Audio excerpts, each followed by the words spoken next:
everyone, I am Mark Belonio, and I am here to discuss with you about my film review about the film called Unfriended. It is a horror film released in the 2018, directed and written by Stephen Susko, who is making his debut as a director. The film is a screen live format, meaning that the story is told entirely through a computer screens and digital devices used by characters.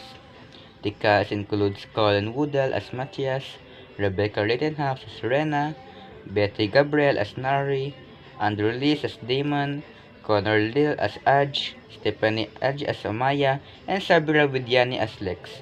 The plot revolves around Matthias, who accidentally gains access to a laptop belonging to a group of hackers and uncovers a dark and dangerous secret. For this hypnosis, the movie begins with Matthias stumbling upon a laptop at a cyber cafe and bringing it at home.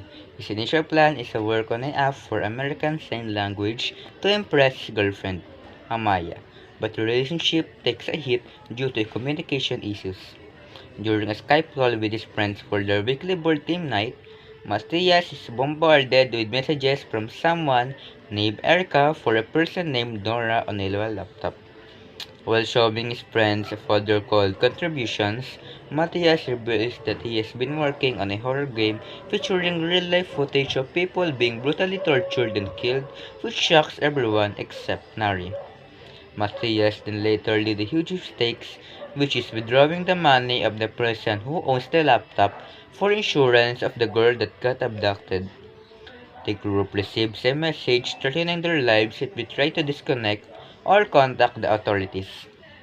As the night progresses, each member becomes a target of this mysterious force, leaving them feeling helpless and terrified. The movie ends with the cheering group responsible for the violence in the video footage killing all the users. Unfriend the Dark Web incorporates several ICT trends such as the social media, mobile technologies, and assistive media.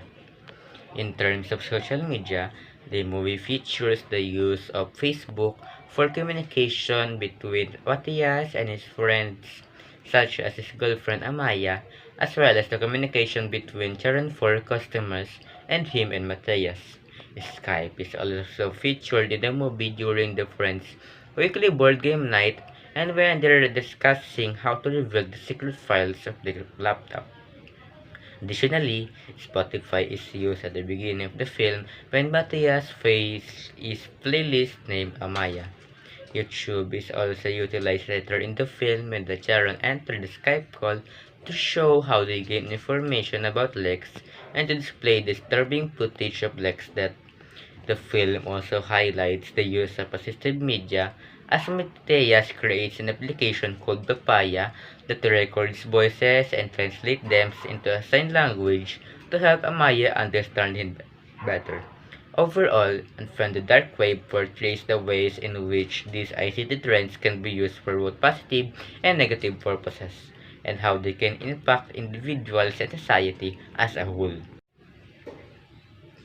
The movie Unfriended Dark Web explores various internet threats that pose risk to users. One such threat is spyware, which is evident when Matthias opens a folder on the laptop and discovers that the camera is being used to spy on their victim. Another threat that the movie highlights is phishing, which is demonstrated when Sharon hacks into the video call and reveals information about Lex whereabouts. In addition, the movie shows how Charon disguises as Matthias and sends a messages to Amaya to lure her to an abandoned building, which is another example of how online deception and impersonation can be used to harm unsuspecting users. Overall, the film emphasizes the movie Unfriended Dark Web taught me an important lesson, which is to never take someone else's belongings even they appear to be unclaimed. It's important to respect people's privacy and not tamper with their possession or files as it is a violation of privacy laws. It's better to try and locate the rightful owner of the item rather than taking it for oneself and pretending to be the owner. Another lesson I learned is to stick to the agreed upon plan or course of action without deviating from it. It's important to avoid making any mistakes that could compromise one's safety. Matea's action in the movie, such as withdrawing a large sum of money, were outside of the agreed upon plan and ultimately led to the tragic outcome for all involved. Lastly, the movie taught me the importance of honesty.